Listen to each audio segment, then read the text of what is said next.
méchant n'hérite pas du royaume des cieux. Et les œuvres de la chair, eh bien, c'est l'idolâtrie, c'est le mensonge, et ça sort du cœur de l'homme. C'est ça, un cœur de pierre. Un cœur endurci, on peut dire c'est un cœur de pierre. Il est insensible. Galates 5, 16, 17, 19 à 26. Un cœur de pierre non changé, on va dire, ou non lavé, eh bien, lapide les gens. Marc 7, verset 15 à 23, parce que c'est de l'abondance du cœur que la bouche parle. Donc les pharisiens, n'ayant pas le cœur lavé, Marc 7, verset 15 à 23, eh bien, de leur cœur de pierre, ils jetaient leur cœur, leur pensée, leur manière de vivre à eux, contre la femme adultère, qui eux-mêmes avaient annulé les commandements de Dieu.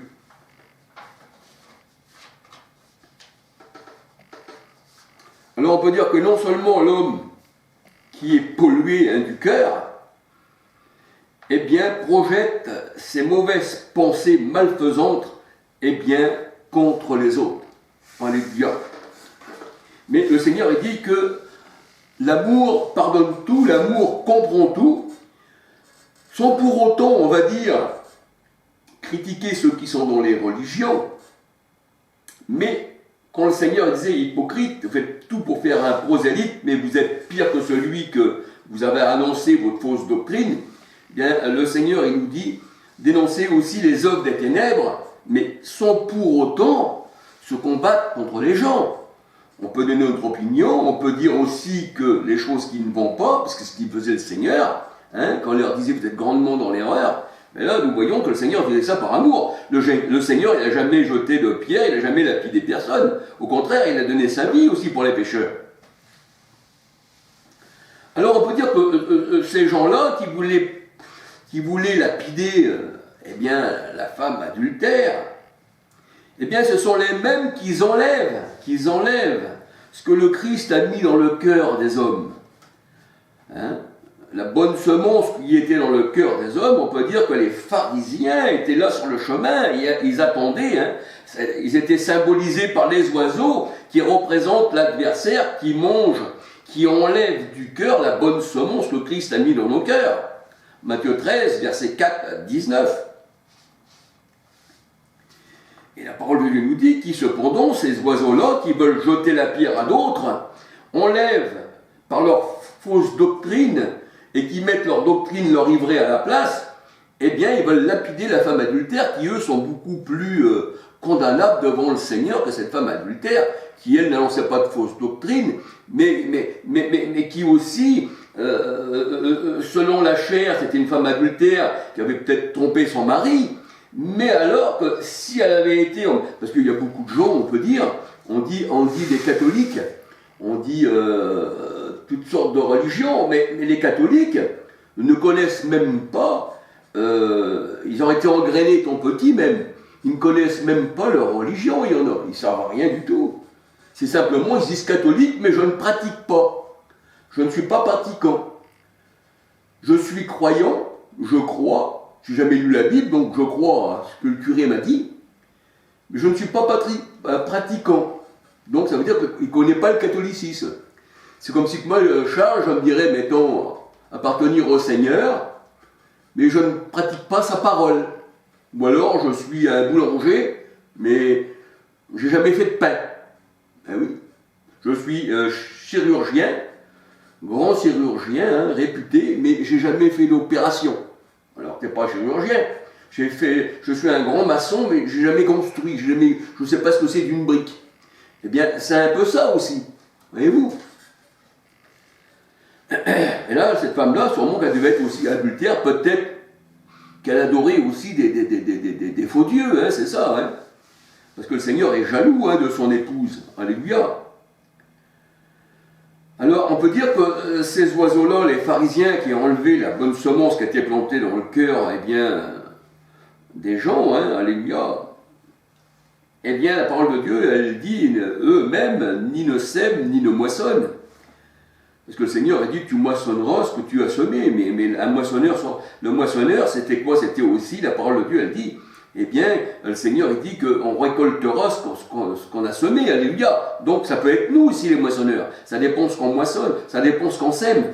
Si on sème la parole de Dieu, ça sera pour la vie éternelle. Si on sème les choses du monde, livrées, eh bien, on n'aura pas la vie éternelle. 2 Corinthiens 9, verset 6. Matthieu 6, verset 26. C'est pour ça que le Seigneur a dit, les oiseaux du ciel, ni le sèment, ni ne moissonnent, et pourtant votre Père Céleste les nourrit. Ni le sème, ni ne moissonne. 2 Corinthiens 9, 6, Galates 6, versets 7, 8, 9.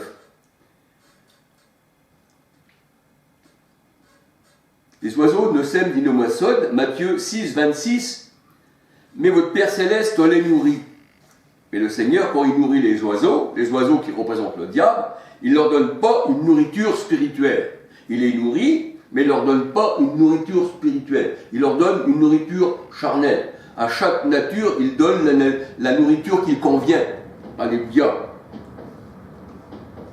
Alors on peut voir Jean 6, versets 5 à 13. Jean 6, versets 5 à 13, il y avait une foule, eh bien, qui était là, qui avait faim, il se faisait tard.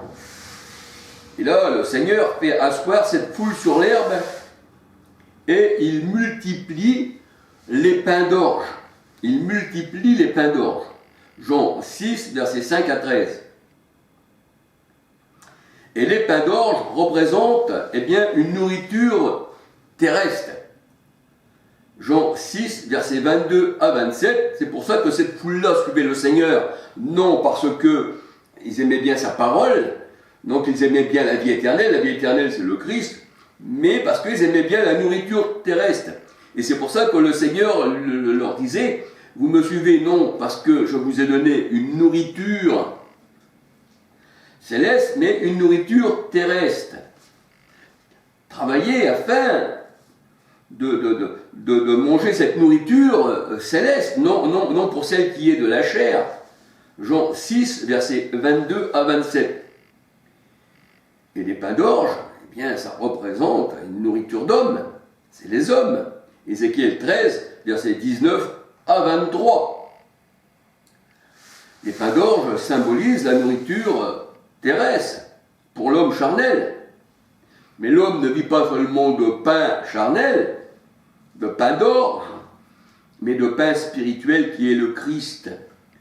Matthieu 4, verset 4, Jean 6, verset 31 à 63.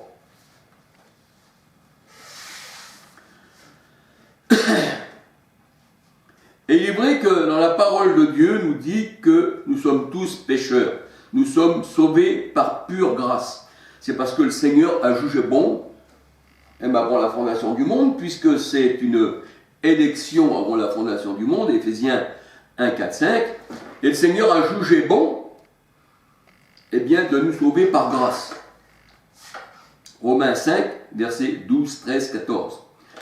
Le péché étant rentré par un seul homme dans le monde, et le péché par un seul homme a été ôté du cœur des élus. Alléluia, c'est-à-dire par Christ.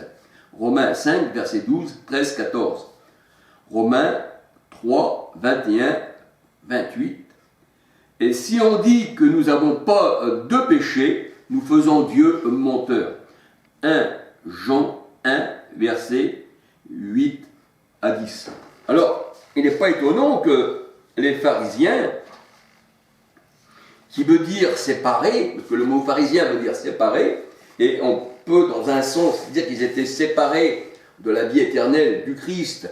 Pourquoi ? Parce qu'ils étaient ténèbres, et ils sont restés dans les ténèbres, ils n'ont pas voulu que le Christ les éclaire dans leur cœur, alors leur péché demeure, ils disaient qu'ils voyaient, mais en réalité, ils ne voyaient pas, parce que pour voir spirituellement, il faut que le Seigneur nous donne sa lumière, sa parole, c'est sa parole qui nous éclaire, le chemin, tu es une lumière sur mon sentier, ta parole est à mes pieds. Et c'est ça, c'est l'enseignement. Mais là, on voit que les pharisiens, eux, ils disaient, nous voyons clair, et nous n'avons pas besoin de ta lumière, mais le Seigneur, il dit, les ténèbres ne l'ont pas reçu.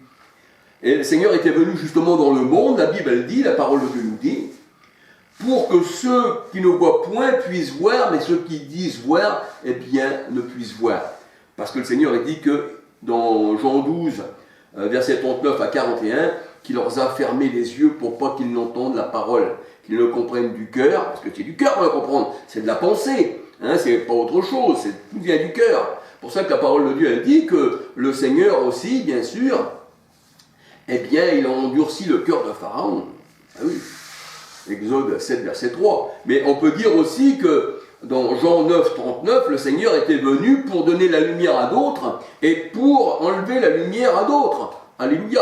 C'est pour ça qu'on dit que les luminaires, qui représentent les hommes, Genèse 37, 9, 10, eh bien, les luminaires donneront plus leur lumière, elles tomberont du ciel. Satan est tombé du ciel comme un éclair.